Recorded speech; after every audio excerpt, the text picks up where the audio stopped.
Hello everyone, my name is Stuart Roberts and I'm from Pitt Street Research. And with me today is Mr. Philip Lynch and Dr. Daniel Tillett from Race Oncology, ASX RAC. Gentlemen, good afternoon. Good afternoon, good to see you. We're in Melbourne, it's the 19th of October 2022. Gentlemen, it's fair to say it's been a great year for Race Oncology.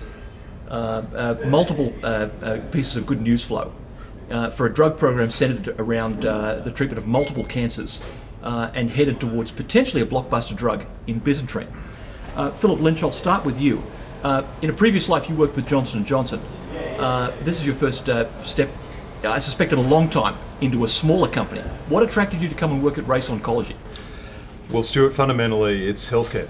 We're still in the healthcare business, and what attracted me was that when I learned and understood about the multiple opportunities we have for Byzantrine, and Xantrine as we call it, it was kind of like, well, you know what, if I can both learn and contribute to how we can progress that drug, hopefully into patients and hopefully into making a difference, that's something to be excited about. Right.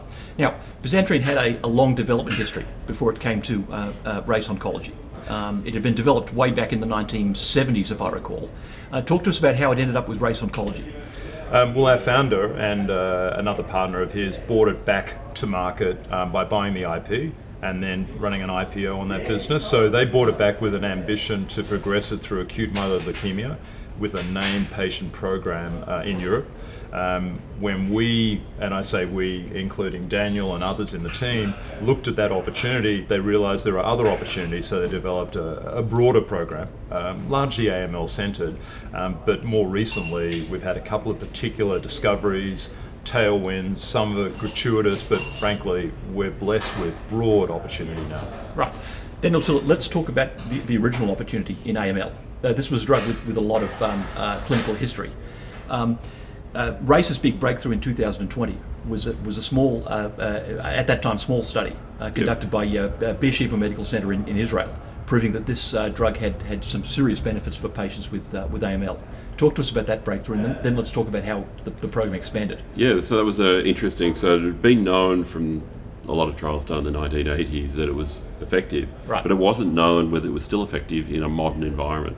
Patients today are much more heavily treated. Right. They've been through many more rounds of lines of therapy, and it was unknown whether it would actually still be relevant to today's market. And it turned out in a really heavily treated patient population in Israel that actually worked really well still, and at the same sort of level of efficacy that was shown in the past, which is really quite amazing. And then the other discovery that was part of that was the extramedullary side of things, where it was discovered in a subtype of AML that worked really well, and that's what we're now running a trial here in Australia on. Right. Acute myeloid leukemia isn't the biggest patient population. Nonetheless, it's the basis of a significant market opportunity. We're talking potentially in the billions, right? Well, it's quite a large market for AML, but it's also a proof of concept around some of the other opportunities. So because we have such a long history, a clinical history, we can advance the drug very rapidly in that particular market. And time to market and the amount of time, you don't have to do a lot of discovery. You can go straight in, start into phase 2 and start collecting data straight away, which is really attractive from a drug development point of view. Right. So Daniel, we'll stick with you. A big breakthrough for the shareholders of Race Oncology, not to mention the patients ultimately, is your discovery of the mechanism of action of Byzantrine. I wish I could say I discovered it. Unfortunately, I didn't. Discovery by reading the literature. Yeah. Exactly. No, right. I didn't discover it, but I did recognise when I saw it, and I was so excited when I saw it. I thought, wow, explains so much of the history of why it worked and where it worked, and it just opened up a massive opportunity for the drug. It really transformed the whole company, the direction of the whole company. It's, luck is more important than brains. Yeah. In this case, we got lucky. Right. Chance favours the prepared mind, right? Yeah. Well, I'm totally unprepared. I knew nothing about this area of research. It's so new that when I was in cancer research 10 years ago, this hadn't been discovered, so nobody knew about it. It's been only discovered in the last few years how important this is. Right. We're talking the gene FTO. Yeah, FTO, right. The whole M6A RNA methylation regulation system, that is all totally new. Only in the last sort of 5 years has become recognised that it's a major area. And it's just opened up, and to be at the forefront of this is just a truly amazing opportunity. Because a aberrant FTO turns out to be relevant in a whole range of cancers, well beyond AML. Yeah, it's actually every cancer anyone's looked for.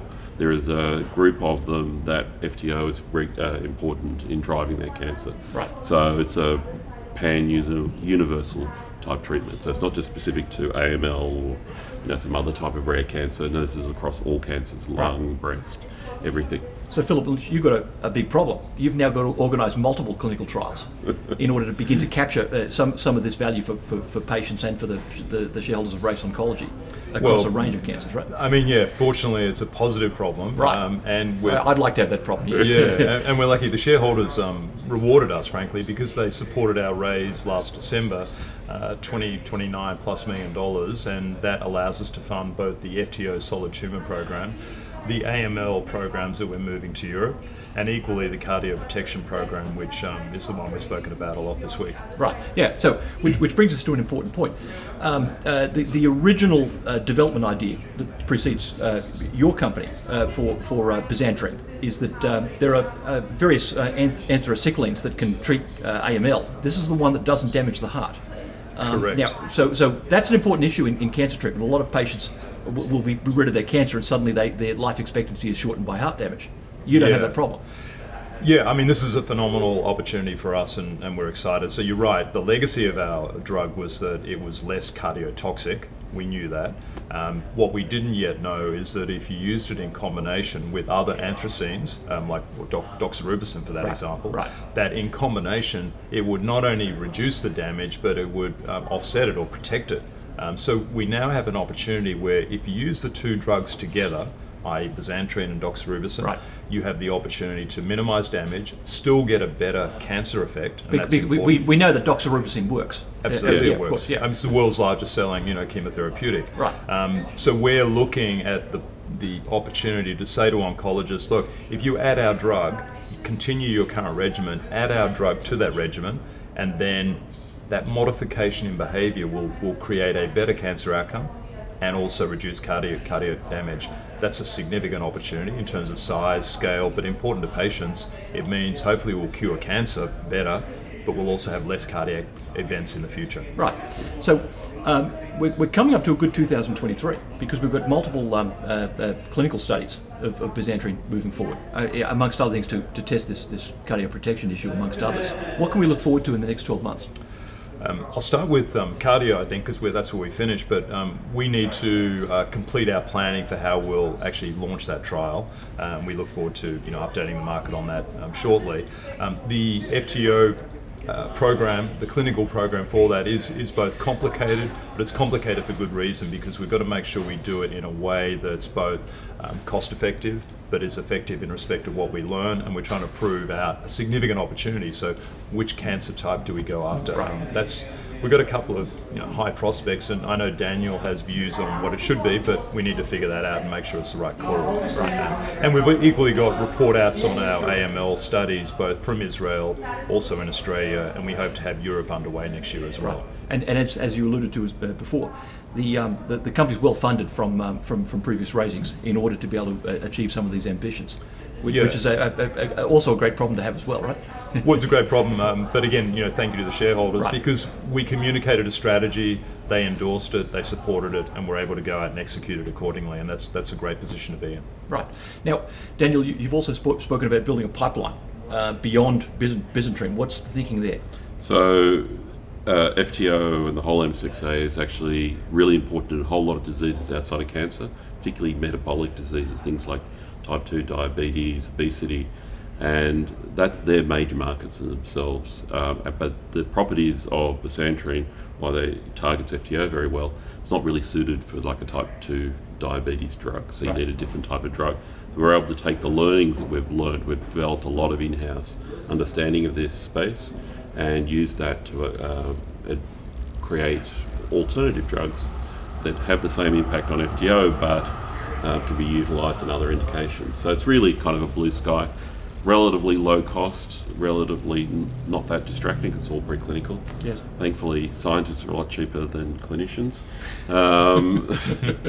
And so you can get a lot done, and that can generate a lot of value for shareholders if we have. So we can take it's a difficult area. We know why it's such a difficult area. So we might as well take advantage of the knowledge that we have. Right. So Pitt Street Research has recently published some issuer-sponsored equity research on Race Oncology. You can check that out at pittstreetresearch.com as well as the raceoncology.com websites.